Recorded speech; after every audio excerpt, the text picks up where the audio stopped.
All right, guys, welcome back. Yeah. Oh, look at that. Look at that perfect shot right there. We're working on that today, okay? That's my daily. Okay, guys, so yeah, welcome back. So if you're new here, I mean, some of y'all know I have a 22 Civic Si. Anyways, I need to change the oil on that thing, dude. Like, I've been putting a lot of miles on it. A little change up from the hatch. So yeah, we're still working on that. Actually, if let me give you like a small little update on it. If you're here for just like a how-to on how to change the oil on the 11th gen Si, just kind of jump ahead. Maybe I'll put a timestamp if I can figure out how to do that. Anyways, but let me give a little update. Okay, so yeah, 91 Civic EF hatch. Oh my gosh, technically, there we go. It's a ED hatch because it's a USDM Civic. Anyways, so yeah, we got the front end off, and I'm gonna pull the head here soon. I'm gonna do a how-to on how to pull the head, so that's gonna be the next video for that. So if you want to see that, like, comment, subscribe. Anyways, I gotta get Nona off the jack stands, pulled forward, and then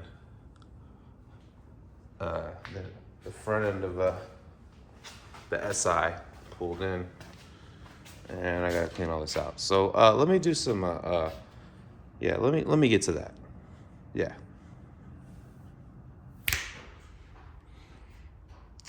All right, so yeah, just like that. So now we're back.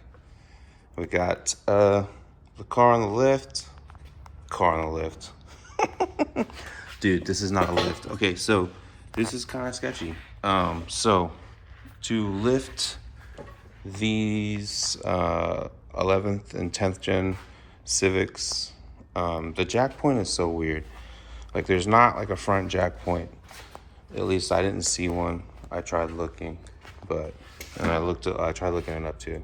But you would think I would know because I used to be an auto technician, but we had lifts, and I just always drove the thing on the lift. I never had to worry about lifting the car like this. Anyways, okay, so the jack point is like literally in like the center of the car. So yeah, I have a floor jack. This job is easier with 2 floor jacks. So if you have 2 floor jacks, go that route. So I have, yeah, floor jack, and then that sketchy jack. And I have 2 tires to save me if something is to fail. So not ideal, but we gotta do what we gotta do. So just be careful however you jack up your car. Okay, so I'm gonna try and show you guys real quick. One is done. I'm doing this for like the people that they've never, changed their oil before, but they don't want to pay the dealership like $120 for oil change. And then, of course, our 2 Phillips. This is pretty self-explanatory. So, yeah, this is what I'm using. I'm using the smaller screwdrivers since there's not a lot of space underneath here. They're just easier to handle and manage. Okay, so now that our screws are taken out, the skid plate should just push forward. There's like these 2 tabs, so just remember you have 2 tabs back here that you're gonna want to be sure that the skid plate latches into those 2 tabs when you put your skid plate back on. Oh yeah, and then you have these 2 screws that need to come off as well. So let me take those off real quick. Okay, so I got all our screws loose. So you're gonna have four of these, and then 4 of these. And if you're lucky, the last person that worked on your car, the last technician that worked on your car wasn't angry and didn't fasten the bolts down like super hard. These bolts came off super easy for me, and that's because the last person that worked on my car was my friend at Honda. His name was George, and he didn't fasten my bolts down. He didn't torque them down super hard. So yeah, if you know you're gonna be changing your oil often, don't torque your bolts down hard. Okay, so here we go. So now this plate, the skid plate here, is gonna push forward and fall down. And there we go. So there's our oil filter. And then here's our plug. So now's a good time to inspect your skid plate and make sure, like, if you've hit anything, you know, you can make it even again. Mine's kind of concaved in a little bit, so I'm gonna kind of apply some pressure and fold it back in on itself. Also, we can inspect if we have any oil leaks too. So oil would collect here if we have any leaks, and it looks like we have some seepage somewhere, but I believe that might be something to do with my axle or a motor mount that might be dripping. I'm not sure. Let's see. All right, y'all. And then after further inspection, I don't see any oil seepage anywhere. The axle looks okay. I think where that oil was collected at the skid pan was when I was adding oil up top. I added oil up top a few weeks ago, just to kind of top off the oil. It is a turbo car, it burns oil. So anyways, yeah, and I missed the hole and it just seeped down. So that's what it was. No harm, no foul. Here is your drain plug, 17. Give it a nice couple little karate chop whacks on your wrench to knock it loose. Okay, we got it loose. And we got our pan positioned. So yeah, just keep spinning and turning until it shoots off. Try not to get oil on your hands.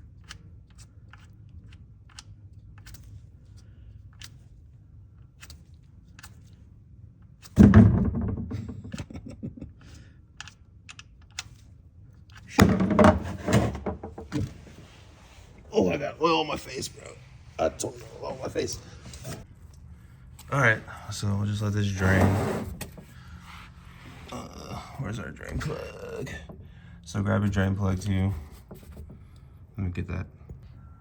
Okay, be sure you clean your drain plug up and change the washer. All right, new washer. Yeah, those washers are like torque to dead, or I don't forget what the term is, but they can only last like 1 torque cycle. So, I mean, I've seen people get away without changing it, but just change it, dude. It's like less than 20 cents or something for that piece of metal. Okay, so for the oil filter, I suggest using an oil wrench. Definitely use an oil wrench. You'll need it.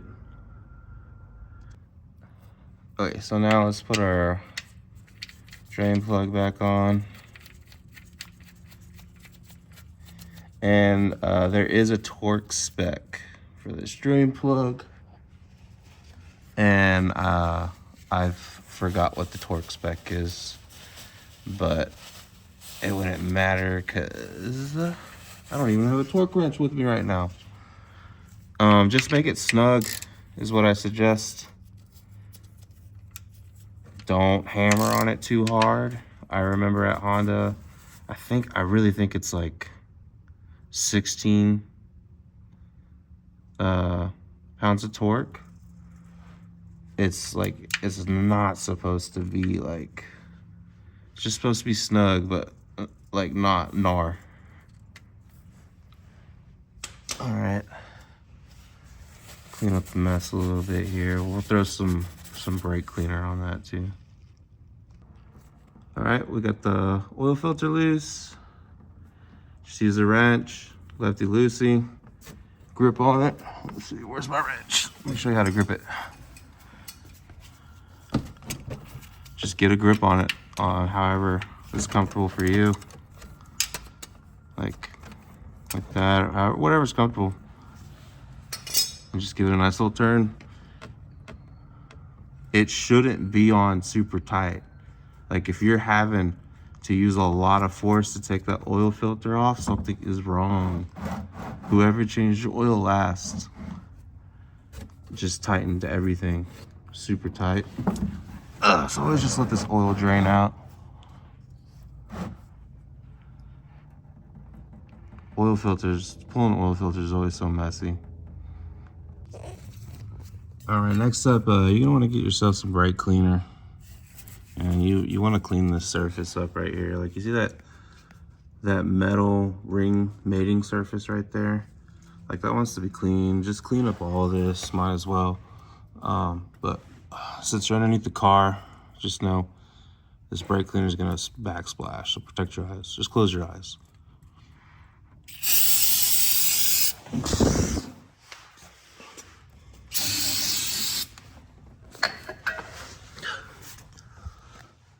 Let that drip down, let it do its thing.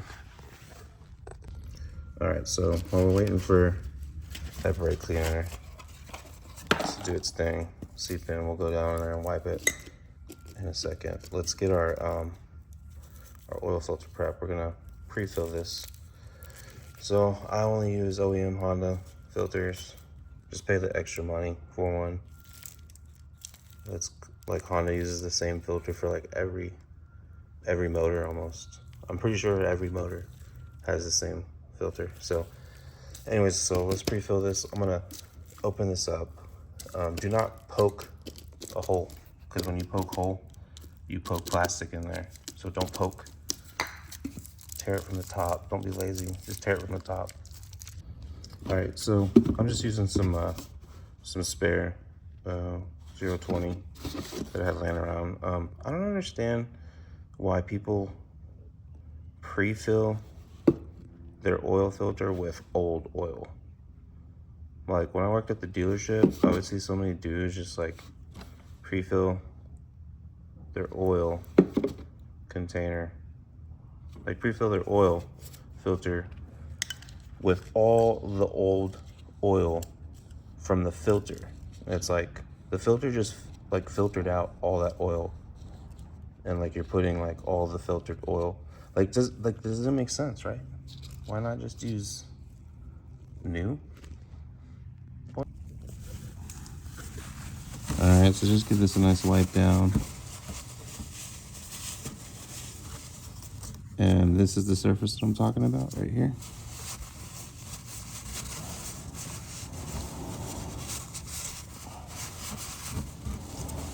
It's hard to film and wipe. Oops, whatever.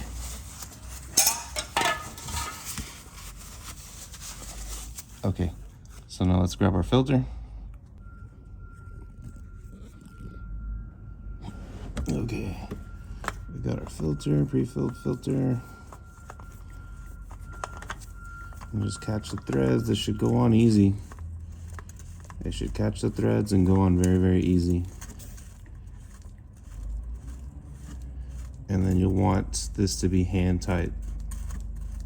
Snug, hand tight. Grab yourself a paper towel, wipe it down so you can get a better grip. And you want that to be hand tight. No tighter than hand tight. All right, y'all, so we'll get the skid plate back on. As you can see, I already got it on. Here's a pro tip though, a very, very important tip. When you get this the skid plate back on, this thing can fight you. Like if you want this thing to fight you, it will fight you. So here's a pro tip. Okay, get it set, get the front set in. This needs to go, like this lip needs to come underneath the skid plate, so it goes in. You have 2 screw points here, and then you have 2 little clips right there, and then 2 screws. Get the skid plate in place to where it's hanging, the lip is holding up front, and these are holding the skid plates back end up, and then start to put your screws in first, but don't fasten your screws down all the way. Keep your screws loose. Like, you see how this is loose? You will thank me later. You need this thing to be able to move around a little bit, so whenever you put the turn screws in. Okay, guys, so that's gonna wrap it up. If you have one of these L15s like I do, it's an L15 Turbo from Honda, and the SI models. There's this L15's in a lot of other models too, but for this specific application, you're gonna do 3.7 quarts, full synthetic, 0W20. I just do what the dealership calls for because it's just a daily. Anyways, give me a like, comment, subscribe if you want to hear me do a video on my opinion on the L15, my thoughts, opinions on the L15, what I think about the L15 T. So yeah, thank you guys. Hope this helps.